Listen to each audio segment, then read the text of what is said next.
I never thought that at 29 I would have to move back into my childhood home, but life always has unexpected twists.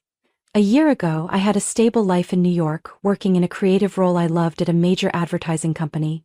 But then, with just one phone call from my mom, everything changed completely. "Haley, your dad is in trouble. He lost everything." Her voice trembled over the phone, and I knew I had no other choice. I had to return to Texas. My dad, a once successful businessman, had run a chain of family-owned furniture stores across the state. But then the market crashed, debts piled up, and within a few months his company went bankrupt. The spacious home my parents had once been so proud of was no longer theirs. They had to sell it to pay off debts and move into my grandmother's old vacant house. When I returned, the atmosphere in the house was heavier than ever. My mom, who used to be a confident and radiant woman, now looked exhausted from countless sleepless nights of worry. My dad barely left his study, drowning himself in his failures. But perhaps the biggest surprise was Ava, my younger sister. Ava, 26, had always been the pampered one, never having to worry about money or responsibility. When I walked into the house, I expected to see her scrambling to find a job, helping our family through this tough time. But instead, I found her sprawled across the couch, wrapped in a blanket, scrolling through her phone with an expensive smoothie beside her. "Oh, you're home." Ava glanced up at me, flashed a half-hearted smile, then went right back to her screen. At that moment I realized that every financial burden in this household now rested on my shoulders. I was the only one with a stable job, and if I didn't help, my family wouldn't survive. So I did something I never thought I would. I drained my savings, terminated my apartment lease, and moved back into my old home in Texas. I told myself it was only temporary, that I just needed to help my family get back on their feet before returning to my life. But I had no idea that temporary would stretch on indefinitely, and that the weight on my shoulders would only grow heavier with time. In the first few weeks after moving back to Texas, I tried to adjust to my new reality while keeping my family afloat. I continued working remotely, taking on extra freelance projects to ensure I could support my parents and Ava. Each month I deposited $8,000 into my mom's account. A significant amount, more than enough to cover household expenses. But within weeks the unreasonable demands started. "Honey, can you send a little extra this month?" my mom asked one afternoon as I wrapped up a stressful meeting. "The grocery budget is a bit tight." I frowned. "Mom, I already sent $8,000. How is that not enough?" She sighed, her voice light as if it were no big deal. "Well, prices have gone up a lot, sweetie. And besides, Ava needs a little spending money too. You know, she's still looking for a job. She has her own needs." I froze. Ava was still looking for a job? No. I had been here for over 2 months, and in all that time I hadn't seen her apply for a single job or attend any interviews. Instead, I had watched her spend hours scrolling through TikTok, shopping online, and occasionally going out with friends. "Mom," I said slowly, trying to keep my composure, "Ava could get a part-time job to pay for the things she needs. I've already covered all the living expenses. The least she could do is take care of herself a little, right?" Immediately my mom frowned, her tone turning reproachful. "Haley, how can you say that? Your sister is under a lot of stress too. She's used to a comfortable life, and this change isn't easy for her. You can't be so selfish." I felt a surge of anger rise within me. Selfish? I was working day and night to support the entire family, while Ava did nothing but spend the money I earned. But instead of arguing, I took a deep breath and decided to let it go. I didn't want to add more tension. But things didn't stop there. One evening, I accidentally overheard a conversation between my mom and Ava in the kitchen. "Don't worry, sweetheart, I already transferred the money to your account," my mom said softly, but loud enough for me to hear. Ava chuckled. "Yeah, thanks to you I could finally order that bag. Thanks, Mom. She won't even notice." I froze in place. For a second I couldn't believe my ears. The money I sent to help the family was being secretly given to Ava for shopping? I stepped into the kitchen, making no effort to hide my anger. "What did you just say?" Both of them turned around, my mom's face going pale, while Ava just shrugged indifferently. "Haley, don't misunderstand," my mom started, but I cut her off. "No, I heard it loud and clear. You're giving the money I sent to Ava, while telling me there's not enough for groceries? I stared at her, disappointment filling my chest. Do you even realize how hard I worked to earn that money? My mom looked flustered, but Ava didn't even seem the least bit remorseful. You're overreacting, it's just a little money, you make so much, why are you being so stingy with your own sister? I clenched my fists. This isn't about the money, it's about fairness. Why do you get to sit around all day spending my money while I work to keep this family afloat? Mom, why do you always defend Ava? My mom sighed. Haley, you're the older sister. You're always strong and independent. Ava is different, she's more delicate, she needs more help. You can't treat both of you the same way. That was the moment I realized. It didn't matter how hard I tried, I would always be the one overlooked in this family. Ava was the cherished child while I was just the one carrying all the responsibility. And I started to ask myself, do I really need to keep putting up with this? One evening after work, I had just stepped into the house when my mom rushed out with an unusually bright expression on her face. Haley, do you know the news? Ava is so lucky. She just won a free trip to Hawaii. I stopped in the middle of the living room, furrowing my brows. A trip? Yes, she won an online sweepstakes. Her flight and hotel are fully covered. She deserves a little break, don't you think? My mom said, her voice full of pride, as if Ava had accomplished something truly remarkable. I couldn't believe what I was hearing. A break? While I'm working myself to exhaustion to support this family, Ava, who refuses to get a job, gets to go on a free vacation? My mom sighed, shaking her head. Haley, you're always so negative. She's been under a lot of stress too. What's wrong with letting her enjoy herself a little? I let out a dry laugh and didn't argue further. I knew that no matter what I said, my mom would always take Ava's side. I told myself that if Ava was really just going on a free trip, then there was nothing for me to worry about. But a few days later, things became far more serious than I had expected. One midweek morning, while I was working, my phone suddenly rang with an unexpected call from my bank. I had never received a random call from them before, so my instincts told me something was wrong. Hello, is this Miss Haley? The customer service representative's voice came through the line.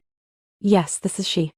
I'm calling to verify some recent transactions on your credit card. Over the past 4 days, your card has been used for multiple purchases totaling $15,000. We wanted to confirm whether these transactions were authorized by you. My heart nearly stopped. $15,000? I haven't made any large purchases recently. There was a brief pause before the representative continued. These transactions primarily took place in Hawaii, including luxury restaurants, high-end fashion stores, and spa services. I froze. Hawaii. Ava. Without a second thought, I immediately called my sister. After a few rings, Ava finally picked up. Hey sis, why are you calling this early? Her voice sounded lazy, completely unconcerned. Ava, don't pretend. You used my credit card, didn't you? There was a brief silence on the other end before Ava let out a small laugh. Wow, you figured it out fast. I gripped my phone tightly. Are you kidding me? You spent $15,000 on my card without asking? What were you thinking? You're overreacting, I only used a little. Besides, your credit card was about to expire soon. Wasn't it better to make the most of it? Ava replied casually as if it was no big deal. I clenched my teeth, feeling the anger spread through me. Do you even realize that using someone else's credit card without permission is a crime? Ava chuckled lightly. Oh sis, you're always so uptight. But come on, we're family. Helping each other out isn't a big deal, right? Isn't that what you always say about working to support the family? I couldn't believe what I was hearing. Taking a deep breath, I tried to stay calm. Listen, Ava, I'm canceling the card immediately, and you'll have to figure things out on your own. You wouldn't dare, Ava said in a defiant tone. If you do, I'll call Mom. Who do you think she's going to side with? I didn't say another word. I hung up and immediately called the bank to freeze my card. There was no way I was going to let Ava keep taking advantage of me. When I got home that evening, my parents were already waiting for me in the living room, their faces filled with anger. Haley, how could you do this to your sister? My mom snapped the moment I walked through the door. I crossed my arms and raised an eyebrow. Do what exactly? You canceled the credit card while Ava was still in Hawaii. She has no money. She can't even get home. I arched a brow, finding the whole thing ridiculous. Oh? And what about Ava spending $15,000 of my money?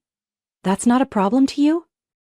My mom avoided my gaze. She just got a little carried away, that's all. I let out a dry laugh. Got a little carried away? Do you hear yourself, Mom? If Ava can spend $15,000 of my money, why can't she take care of herself? At that moment my dad finally spoke up, his voice more serious than before. Haley, family is family. Can't you forgive your sister just this once? I stayed silent for a moment before pulling out my phone. All right then, why don't we all listen and decide if this is worth forgiving? I played the voicemail Ava had left me. You're such a cheapskate, can't you just let me have a little fun? Mom and Dad don't even care, so why are you making such a big deal? It's honestly embarrassing. The living room fell silent. I saw my mom's face go pale while my dad furrowed his brows. It was clear they hadn't expected Ava to have that kind of attitude. I crossed my arms and looked straight at them. So? Do you still have anything to say? For the first time, they didn't know how to respond. I couldn't keep living like this anymore. No matter how hard I worked to support my family, they still saw me as nothing more than a walking ATM, always expected to provide without question. Ava shamelessly spent my money without an ounce of guilt, and my parents defended her at every turn. But what truly made me realize I had to take drastic action was their reaction to Ava's voicemail. They were silent. No apologies, no regret, just shock at being caught. I decided it was time to change the game. For years, my parents had assumed this house belonged to them, but they had forgotten one crucial fact: the house had been in my name for the past 2 years. After my dad's company went bankrupt, they couldn't afford to pay property taxes, so I stepped in to cover their debts, but under one condition: they had to transfer the house's ownership to me. At the time, my parents had assumed I was just helping them out, not fully paying attention to the legal documents they had signed. I had kept this information to myself, never intending to use it, but now I had a reason to. While Ava was off enjoying her vacation in Hawaii, I quietly reached out to a real estate contact. I spoke to an investor who had been eyeing this property for a while. The sale happened faster than I expected. Once the deal was finalized, I hired a moving company to pack up my parents' and Ava's belongings and send them to their next destination, my grandmother's house in San Diego. My grandmother was not the kind of person who tolerated laziness. She had started a small Italian restaurant in her youth and ran it with an iron fist. If there was one thing I knew for sure, it was that she would never allow my parents and Ava to slack off. 5 days later, when my parents and Ava returned from Hawaii, I was already standing at the front door waiting for them. "Welcome home," I said, crossing my arms with a smile. Ava rolled her suitcase into the house, looking excited after her vacation. "Hawaii was amazing. Did you get the gift I bought you?" I smirked. "Oh, a gift. What money did you use to buy it? Actually, don't answer that. I have something more important to discuss." My mom took off her coat and looked at me curiously. "What is it, Haley? Why do you look so serious?" I pointed toward the window. Outside, on the lawn, a sold sign was staked into the ground. My dad froze. "What the hell?" "This house has been sold," I announced calmly. "You don't have to worry about living expenses here anymore." "Because we don't live here anymore." My mom's eyes widened. "Haley, what are you talking about? This is our home." I shook my head. "No. It's my home. 2 years ago, when I paid off the property taxes for you and Dad, we signed the ownership transfer to my name. And now, I've sold it." Eva practically screamed. "You can't do this." I crossed my arms, looking at her calmly. "Can't? But I already did?" My dad, who had been silent this whole time, finally spoke. "Then, where are we supposed to go?" I shrugged. "You don't have to worry about that. I've already made arrangements. Your luggage has been sent to Grandma's house. She's expecting you in San Diego." My mom's face went pale. "San Diego? No! Haley, I can't live there. I can't work in Grandma's restaurant." I shrugged again. "Then find another job. Or figure things out without me." My dad turned to my mom, whispering something, but I could see the panic in his eyes. As for Ava, she was furious, yelling, "You can't just kick us out like this. We're family." I let out a dry laugh. "Family? Is that why you drained my money? Or why Mom always defended you while ignoring me? If you truly saw me as family, then I wouldn't have been the only one carrying all the weight." My mom looked stunned, but she had no argument left.